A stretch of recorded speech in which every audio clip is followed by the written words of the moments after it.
Hey everybody, it's Melissa. Welcome to the Improv Sophisticate, where we discuss things about improv and about life, and we fold them all together. I'm going to go a little bit Christian on y'all right now and just use a line of scripture that is from the Lord's Prayer. It is, lead us not into temptation. Now, if you're not Christian, it's cool. Don't worry. As the angels would say, be not afraid. I'm not going to go too deep into anything about Christianity, but I do want to talk about the idea of lead us not into temptation, and with a little bit of a different spin on it. When people talk about, that lead us not into temptation is very specific. The scripture does not say, when I get into temptation, lead me out. And it doesn't say,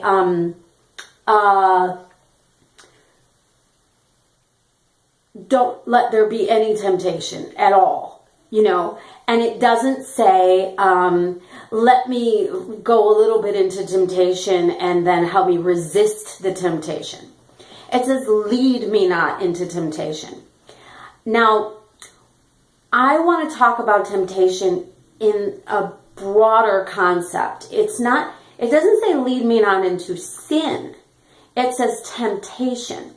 So, and of course there's scriptures on all those other things too, but I'm talking specifically about this one. We often think that we can just venture into like tempty territory and we'll be able to back out.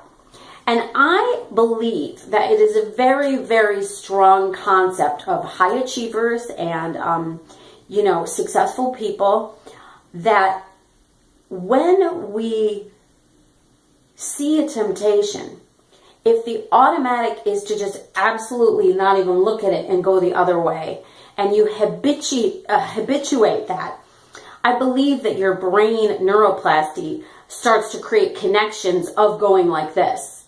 It's very easy to, if I fucking saw like a tarantula right here, right now, I would go, that would be so automatic to me. I wouldn't go, gee, should I go close to it? Should I go far from it? Some people might love tarantulas. Maybe it's a bad example, but just insert your tarantula here. Whatever scares you or creeps you out or something like that.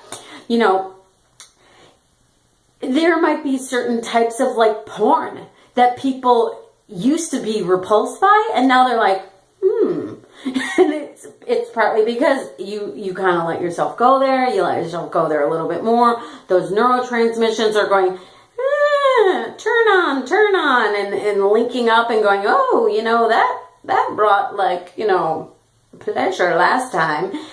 So, I'm using hyperbole as examples because I just want to make the point, and I want to make it briefly.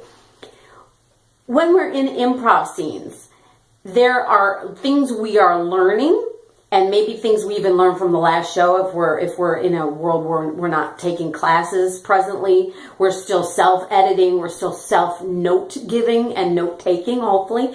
But if you feel like you've come across something, you're like, I know better than that.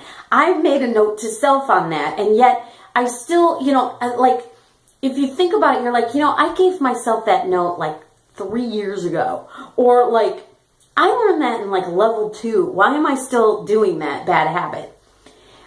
So I say, when you're in practices, why not try to truly not allow yourself to even be led to the temptation of it?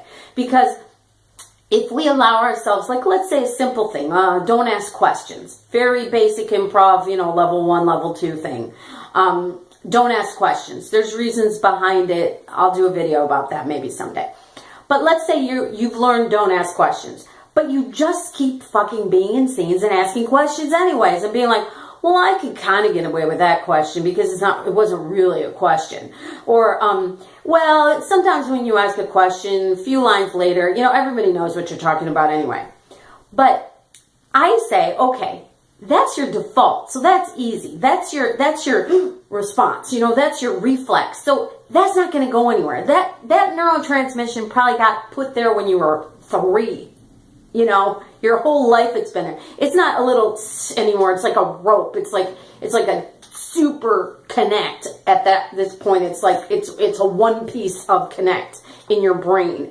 But because like not asking questions is new to you, I say go the full extreme, because this is what worked for me, and I did learn quite quickly certain things, and then the sooner you learn this shit, the sooner you get to play, because you don't have to be so focused on like doing scales and nuts and bolts and basics. That's my pitch on that. So let's say you need to stop asking questions. I say, especially when you're in a class or rehearsal, go ahead and like be like, you are allergic to strawberries, aren't you? You know, like actually just in that moment, just shift it and go, I was going to ask a question and now I'm going to make a statement, you know? Instead of saying like, would you like a cup of coffee? You offer the person coffee and say, here's a cup of coffee, you know?